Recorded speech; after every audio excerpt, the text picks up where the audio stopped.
Hey guys, another quick update. This one is in particular about the AIRTEC Turbo Inlet. I have been working with my tuner to get it tuned, and we're almost, I think, probably getting close to the last revision, and the car definitely feels stronger for sure. It's difficult to tell if sort of how the torque comes on, because it definitely has quite a bit more mid-range, and it feels like top end as well. So I don't know if that's kind of throwing me off where I'm used to feeling, or where you would be used to also feeling that torque kind of ramp up from 2,500 RPM to 3,000 with the older setup with the turbo inlet that came with the turbo when I first got it. So yeah, it's difficult to tell. But what I can tell you is when I had first installed the inlet elbow on its own, the axis port would be reading, I think like max was 248-ish horsepower, maybe 254 at max. That's like really looking for it. And then now with this current revision of the tune, it's reading, I think I got a max of 277, but I've got some really consistent 270 somethings.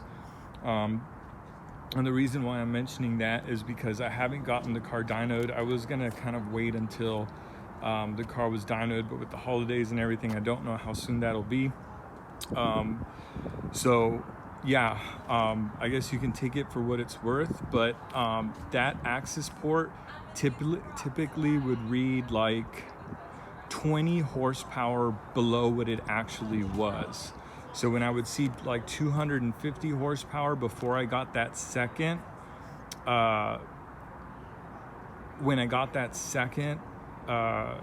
dyno, after putting in the whoosh short ram intake and the whoosh induction hose, it was reading like 250-ish, and when it got dynoed, it was reading 230. So I almost want to say that we can expect like a minus 20 to 25 max minus.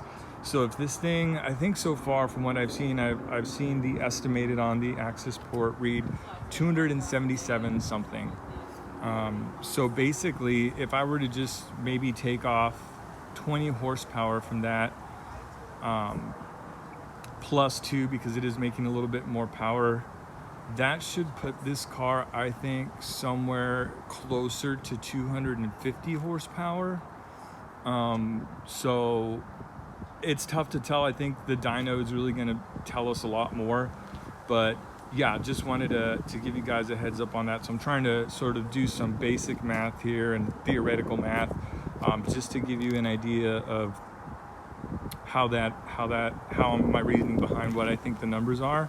The torque though, I don't know. I could not tell you right now, just because it's changed the way the power comes on. I don't even want to put a number on it, but yeah, but it definitely feels stronger.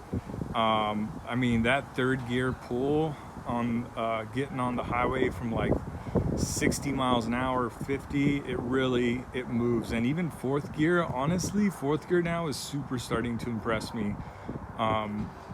Anyway, so yeah, so that's an update. I'll have the dyno as well. I know it's been a while since I actually posted an update, but it's because I've been hassling with these EBC brakes. And I'm gonna make a separate video on these brakes that's gonna go over like what you need to know if you're gonna upgrade to these, because I went back and forth. I have, exactly everything you need to get it set up, and I'm actually doing some wheel searching right now. I'm probably gonna grab the OZ Ultra Legeras, and then I'll have like all the numbers as to the offsets and the spacers. And for me, like, it was uncharted territory. I couldn't find a video anywhere with good information that explained everything. If I would have known all the stuff I know now, my car wouldn't have been down for like a month total over the last, little bit. Part of that was for something else, but yeah, so this might help you guys not have to go through the same sort of hassles, and it'll give you an idea of what will fit and what, you know, et cetera, et cetera. So but yeah, so honestly, like, these brakes probably have 250 miles on them. I've been driving them like crazy the past couple of days. It's a really nice kit. Honestly though, like that Whoosh kit, ever since I seen it, they're kind of similar. They both have 4 pistons, which, you know, kind of takes you away from the 3 smaller pistons. So they're kind of similar in that way. And they're both 330 millimeters. Obviously the Whoosh ones I honestly think are a much better deal, because I don't even know if the floating rotor and, you know, whatever stuff that they have on these brakes, how much exactly it does. I know it definitely feels stronger, significantly stronger, but again, I don't have enough time with them. I'll just anyways, yeah, but they're really nice. But yeah, I'll go more in depth into that in that other video. So yeah, we're at 6 minutes. If you guys have any questions, you know, always feel free to comment. And then I've got one of those, I think it's a Pierce 2-point brace at the house. Somehow I had ordered it like years ago, and then I never put it on, I guess, and I just found it recently. So if anybody wants it, that's in Arizona. You can find me on the forum. I'll put my my name and or my whatever you need to find me in the forum when later this weekend maybe. But anyways, yeah, you guys, I hope that kind of helps you guys. And yeah, we'll do the dyno as soon as we can. But yeah, see you later.